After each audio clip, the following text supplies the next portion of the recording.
To the internet, the mean length of a radio song is 235 seconds. Let's assume we have a normal distribution for our data with a standard deviation of 45 seconds.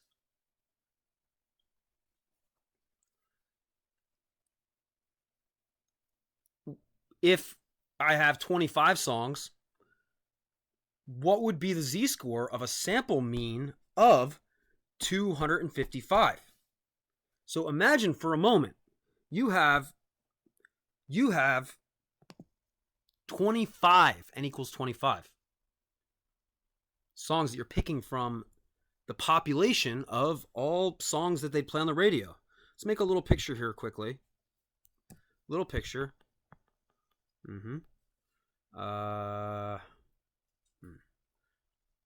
Put that there. That's just X. And then down here I'll put X bar.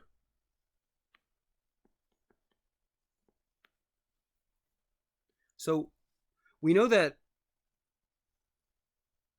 the distribution of songs follows a normal distribution, the length in seconds. The mean is 235 seconds.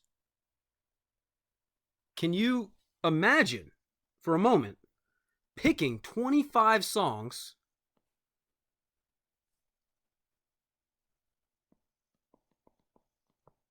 at random, shuffle feature on the iPod, and then calculating this thing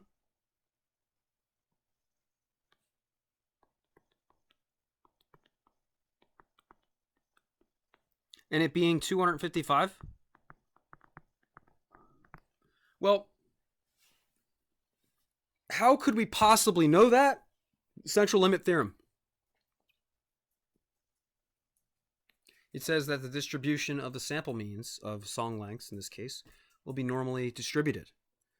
So by the central limit theorem, we can use the z-score formula to standardize 255. A bit of a controversial topic here, part E. Some of you know why.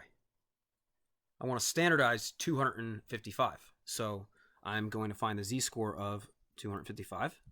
So z equals 255 minus 235 divided by the standard error, which is 45 divided by the square root of 25. So when you simplify this, which I recommend doing, and writing separately the numerator and denominator, 20 over 9, think about what each of those parts are. 20 is the difference between some sample mean and the population mean.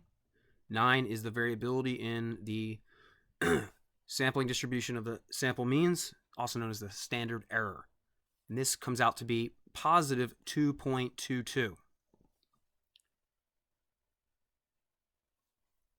So in part F, it says, what's the probability that X bar is more than 255? This isn't X bar is more than 255 for a sample size of 2. This isn't X bar is more than 255 for a sample size of 3. Not for 250, it's for 25. What's the probability of this? It is equal to what we just found in part E. The probability that Z is more than 2.22. 22 standard errors in this case above the mean. So we're going to use the empirical rule here to find the probability, which is okay. But let's interpret it too. Right, 2.22. Let's sketch our picture. Right? I mean, these pictures are good. These are good sketches. Don't get rid of these sketches. Keep these sketches, but we want to just draw another picture because we want to have our random variable be z. So we can put 0 in the middle, and we can understand what's happening here in the radio world, right? We want to find this area. That's 2.22. How much area is this? Well, by the empirical rule, we know that to the right of a positive 2 would be 2.5%. And on the table, it's 0.0228.